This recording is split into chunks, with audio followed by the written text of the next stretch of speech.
And we're live. Hi, everyone. I'm Chen from Access Code. Thanks for joining us.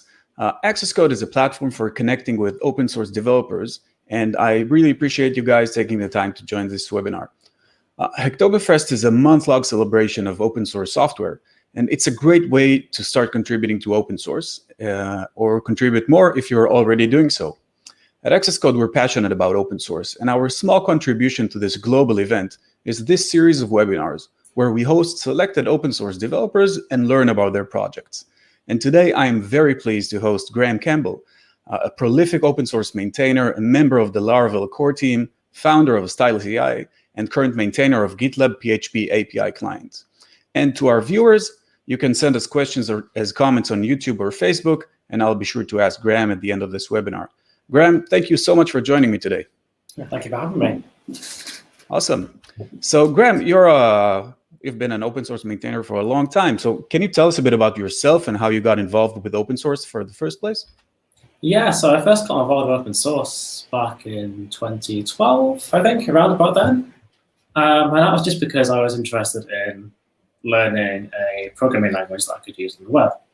So I stumbled across PHP, and I stumbled across what then was Laravel 3. 3, it's been a while. Yeah, yes, it's a very long time. So yeah, I started building an app in Laravel 3. And then as I was doing that, like Laravel 4 was starting to get worked on. So I started thinking about Laravel 4, and I open sourced like a CMS in Laravel 4, like even before 4.0 came out. And yeah, I just sort of kept going from there. So it's all very well timed. So like PHP 5.4 was already out. Like Laravel was starting to become a thing. So yeah. So Laravel was your gateway into open source? Yeah, pretty much. Yeah. Okay. Yeah, so my first package was a Laravel package, I think. Apart from this app, yeah. That's awesome. So Laravel is such a huge project. Can you tell us a bit about your experience being in the core team, and how did you join the team in the first place? Yeah, I mean, when I first started contributing to Laravel, I mean, it wasn't actually that big.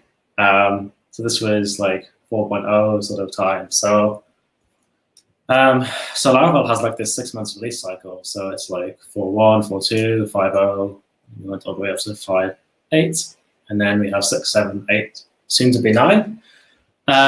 So I just sort of started contributing small things. I mean, how does anyone start contributing to a repo? So we had like small fixes here and there. Then like for this app I was writing, this CMS, I needed like some features, so I started doing that. I just kept going from there. Eventually, like I got added to the organization, so I could help with like just sort of day-to-day stuff, and it kept going from there. So I'm still heavily involved in Laravel today. Really, every day?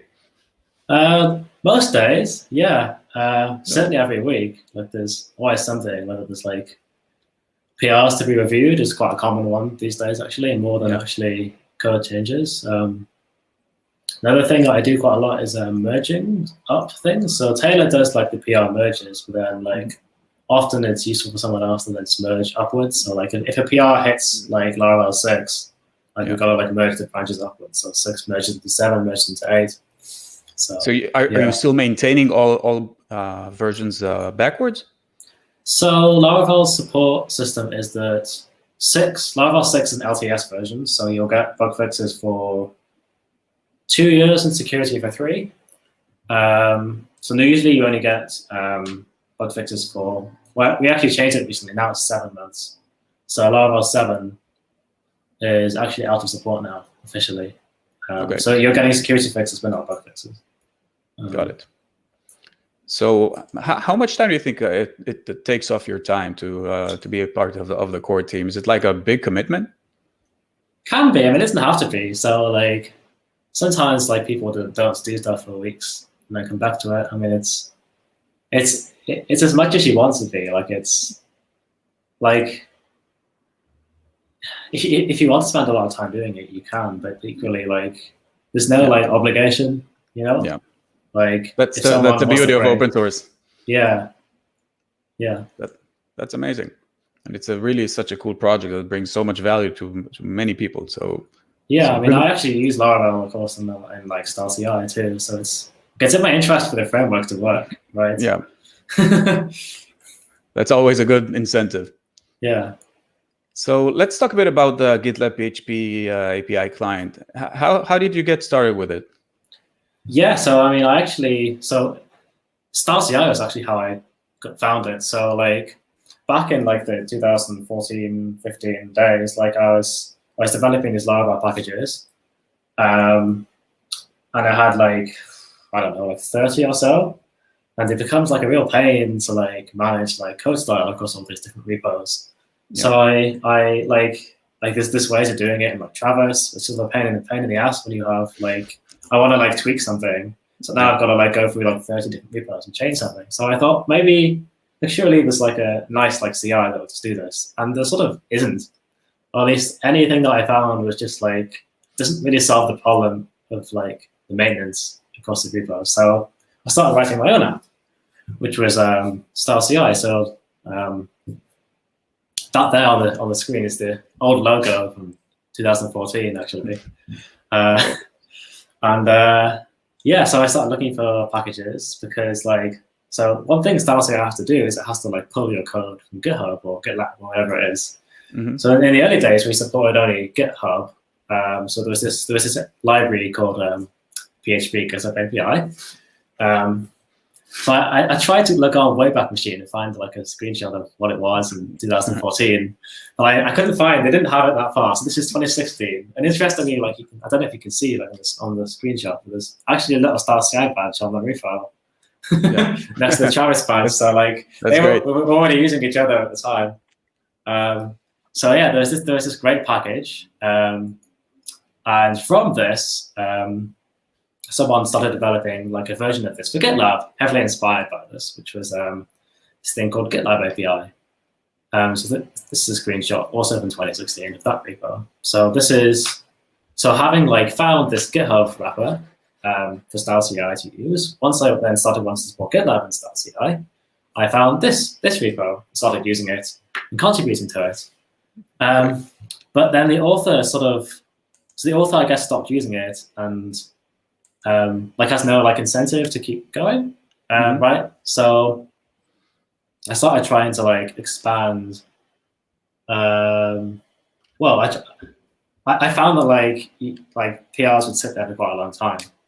So I thought like maybe we should move this and like get a bigger core team, like get more of like a community, get more people who can merge stuff. So this is when we don't know what my next slide is. Yeah, this is relevant. It takes more than one person, right? It's like, always good advice. Yeah. So like people talk about the bus factor, but there's also just the fact that like this guy is doing this for free. Like he doesn't have to do it. Yeah. Like we shouldn't expect him to keep doing it. So it's like if you want something, ultimately like you gotta be able to do it yourself.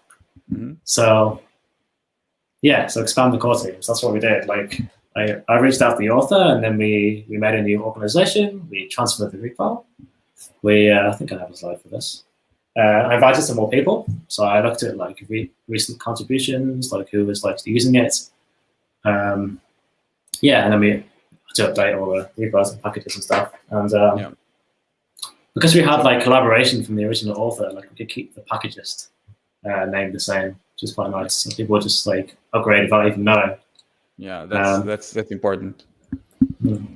So do you know some about its usage? Do you know like interesting use cases it is being used, or do you have any information to share about that? So this is actually something I'd like feedback from everyone watching. So like Packagist has like a way of seeing who requires your package, but you can only see like open source users. So that I can see there's like a package which does like code quality metrics for GitLab projects. So that uses this package. And there's a bunch of other like quite small use cases, but I'd be interested to know who like uses it commercially. So like Star CI uses it commercially, but yeah, I don't know who else does. So yeah, but I'd like to know. Yeah, don't we all? You know, that's the thing about private repositories. They don't tell. Yeah. So, but do you know of any like interesting open source projects that are using it as a GitLab client? Yeah, so there's that code quality metrics package. That. Let me see if I can find it. It's called, let me see, put it on the screen actually. Here we go, this package here. So this is using the package here, you can see it's required. Awesome, that's great. Yeah. Always nice to see your project being used. Yeah. So speaking a bit more generally, can you tell us a bit about the projects that you're creating or maintaining and how you structure them to be easy to maintain and easy to contribute to? So GitHub's actually made quite a lot of good changes in the last few years for this. So you have they try to unify, they have this GitHub folder that you look for in your repos, and they unify having a contribution document, having issue templates, that sort of thing, PR templates, so people know where to get started. So that's quite a good thing. That's all standardized now, because it can be hard coming to a new project and there's lots of files everywhere and you don't know where to start, even where the document is for where to start. So that's a good thing. So it's something I do now is I follow that structure. I actually named my branches different to what people usually do. So how so? So I don't have a master branch or a main branch or anything like that. I just name them by major.minor. So I say in the contribution guide, I follow semantic versioning. And then from that, it's then immediate which branch you should send to, because if you're contributing a new feature, you've got to send to the next minor release. If you're contributing a bug fix, you've got to send to the current one, right? If you're contributing a breaking change, well, then it's going to go to the major version. So that makes sense. So there's no confusion over what is master? Is master the next upcoming version? Do you have a next branch as well? So I find this works better. Yeah. Okay. So now it's not politically correct to say master branch. Now it's the main branch. Yeah. So there's I mean, you sort of get around that problem entirely just by not having a branch that has that sort of name. Yeah, that's very politically correct of you. So what about the future? Do you have any exciting items in your roadmap in one of your projects or some of your projects? It would be good to get more people on board with this GitLab package, which is why I sort of wanted to feature it today. So it doesn't really have that. It has we've got some PRs open and some open issues. We've got quite a lot of ongoing things that need contribution. So there's having total coverage of GitLab's API would be good. So we're missing probably more than half of the endpoints actually at this point. So GitLab are adding stuff faster than we can keep up, and they've been doing that for years. So that's a good sign. That means GitLab are moving forward. Yeah. So we need more people to contribute, and more people not only to contribute but to be part of the core team. Yeah. Okay, so PHP developers, if you're listening, we have a great project looking for working hands. So in particular, if you use it commercially, not only would I like to find out, but maybe you'd like to help. Are the things missing that you need for your app that we need? So okay, that's great. So let's talk a bit about the open source maintainer life. As somebody that's been doing it for quite a while, what would you describe as the main challenge of being an open source maintainer? I think one of the main challenges these days is notification fatigue. So it can be difficult to not constantly check your notifications, and I mean, so that to me is So it's the fear of burnout or getting too many notifications. Yeah, it's too many. I mean, I must say, actually, GitHub's new notifications section, GitHub redesigned the notification page a few months ago. And it's certainly worse, I think, because I used to have a package which would every minute mark issues as red, so I would never see them on certain packages. But now, the API doesn't have now they have read and unread and then done. Yeah. And there's nowhere in the API to say done. So now it goes from it's being read used to hide it. Now it doesn't. So now I just got billions of issues. Just So yeah. So other than notification fatigue, anything else that you feel that is a big challenge for you? I wouldn't really say it's challenging. Like, it's like you do as much as you feel comfortable doing. So like, I mean, there's always some people. There's a small minority that like expect you to do everything for them. But like, I mean, you don't have to like respond to them. You don't have to like, you don't have to get angry about it either. You can just know that it's what happened, and you can just not reply. Like it's often the best thing to do. Yeah, I heard somewhere people talking about open source entitlement, that people are feeling entitled to getting the support of the good people that work for free to create the software they're using.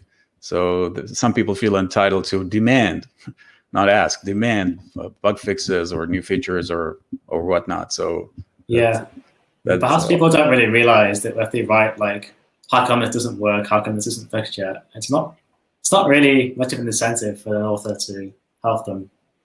I mean, it's it's a big issue with a lot of projects. So a lot of the developers we've spoken to are reiterating this. So I mean, the correct sort of mindset for someone should be like, how can I have this problem? Like, how can I fix it? Like, can you help me understand the project? Like, that's the right sort of attitude. Is the wrong attitude is like, why do you have bugs in your code? Like, why haven't you fixed this? Like, it's like, well, why haven't you? Like, it's just as much like it's a community project. Like, it's just as much any other person's responsibility as it is the person that happens to be the author, right? Yeah. So you can just say it. You can just tell people if there's a bug, fix it. It's an open source project. Yeah.